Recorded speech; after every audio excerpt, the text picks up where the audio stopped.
So, in the world of SAP development, there's this technique. It's kind of like a forbidden secret, you know? A trick for changing live production code right on the fly. It's something people whisper about, it's rarely documented, and it's incredibly dangerous. Today, we're going to pull back that curtain.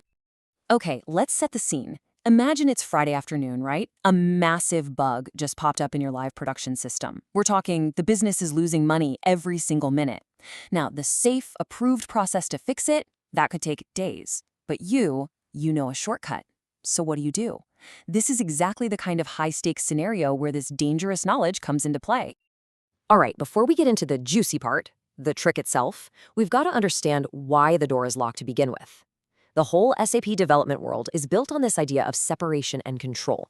And trust me, there are some really good reasons you can't just go in and edit code wherever you feel like it. Yeah, the best way to think about it is like this. Your development system, we call it dev, that's your sandbox. That's the playground. It's where you build things, you experiment, you break stuff, and hey, no big deal.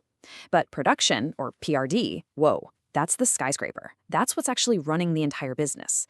Any change there is super controlled because a mistake isn't just a learning moment, it's a potential disaster. So yeah, the production system is built to be a fortress, right? Impenetrable. But like with any fortress, there are always those whispers, rumors of a secret passage. And this method we're talking about, that's exactly what it is. It's an unofficial backdoor. It's not like you have the key, it's more like you know how to pick the lock, slipping past all the alarms and all the guards. And look, to be absolutely crystal clear, this is not just me saying this. The actual source material for this whole technique says it flat out. It's not a best practice, and it calls it, quote, tricky and danger. So yeah, this is forbidden knowledge for a very good reason. We're looking at it to understand the risk, not because I'm telling you to go out and do it. Definitely not. So the big question is, how is this lock actually picked? How does it work? Let's walk through the 6 steps, the exact sequence that lets a developer basically fool the system into opening a door that is absolutely meant to stay locked. Okay, so the whole thing starts by setting a couple of traps in the system's debugger. You go in and you place these things called breakpoints inside 2 very specific SAP function modules. Now, you can just think of these modules as little blocks of code that do specific jobs. In this case, these 2 act like security guards. Their job is to check if you have the right authorization, if you have a valid transport request, all the normal stuff before you can make a change. Putting a breakpoint there is basically telling the system, hey, right before you make your decision, pause and wait for me. Now, the absolute key to this entire hack, the linchpin of the whole operation, is this one little system variable called sy-subrc. Just think of it as the system's universal thumbs up or thumbs down. After any process runs, it sets this code. If sy-subrc is 0, that means success, go ahead.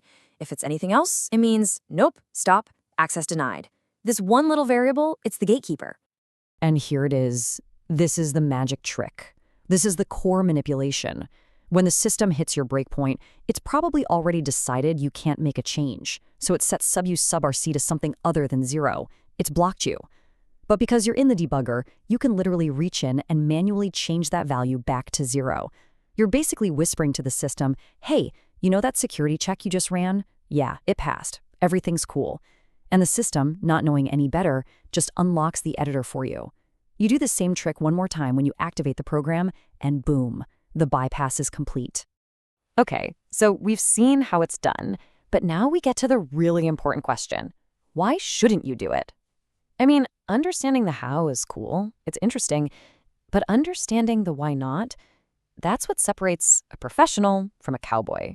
You see, these system locks, they aren't just there to annoy you. They're not just bureaucracy.